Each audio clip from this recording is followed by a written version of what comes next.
জনসভায় আমরা সকলে আজকে শপথ গ্রহণ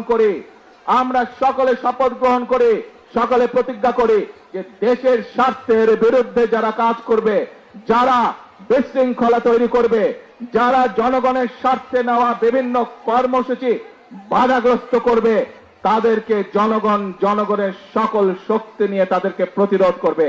আছি নাকি আমরা দেশের শান্তি রক্ষায়?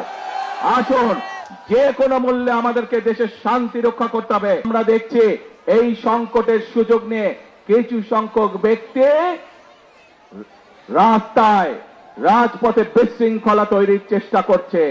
রাজপথে যদি বিশৃঙ্খলা তৈরি হয়, সবচেয়ে বেশি ক্ষতিগ্রস্ত হয় সাধারণ জনগণ। তাদের ব্যবসা বাণিজ্যের ক্ষতিগ্রস্ত হয়, তাদের চাকরি বাকরি ক্ষতিগ্রস্ত হয়, তাদের জীবনযাত্রা ক্ষতিগ্রস্ত হয়, কিন্তু উপকৃত হয় সেই সকল বিশৃঙ্খলাকারী।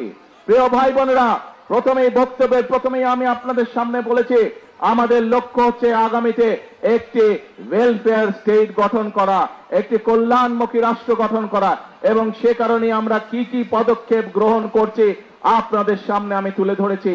এখানে আপনারা হাজার হাজার মানুষ সমর্থন দিয়ে বলেছেন যে এই পরিকল্পনাগুলো যদি বাস্তবায়িত হয় তাহলে বাংলাদেশের মানুষ উপকৃত হবে, তাই তো নাকি?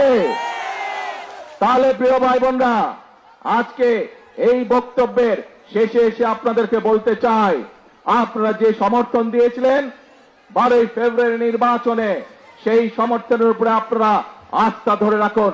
ইনশাআল্লাহ আপনাদের নির্বাচিত দল বাংলাদেশ জাতীয়তাবাদী দল ইনশাআল্লাহ জনগণের জন্য অতীতেও কাজ করেছে, বর্তমানেও কাজ করবে, এবং দেশ এবং জনগণের স্বার্থের বাইরে কোনো কাজ করবে না। প্রিয় ভাই বোনেরা, আসুন আজকের এই পোড়ামাছ অবমুক্তকরণের এই যে জনসভা, এই জনসভায় আমরা সকলে আজকে শপথ গ্রহণ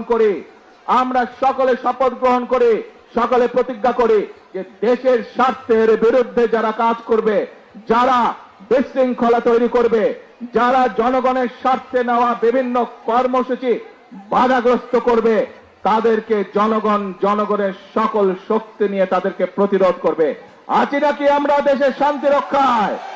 আসুন, যে কোনো মূল্যে আমাদেরকে দেশের শান্তি রক্ষা করতে হবে। দেশের মানুষ এখন দেশের শান্তি চায়, দেশের মানুষ এখন শৃঙ্খলা চায়, আইনের শাসন চায়, দেশের মানুষ কর্মসংস্থান চায়, দেশের মানুষ তার সন্তানদের জন্য শিক্ষা চায়, দেশের মানুষ তার পরিবারের জন্য স্বাস্থ্য ব্যবস্থা চায়। এই কাজগুলো যদি করতে হয় আমাদেরকে তাহলে ধৈর্য সহকারে অবস্থা নিতে হবে, ধৈর্য সহকারে আমাদেরকে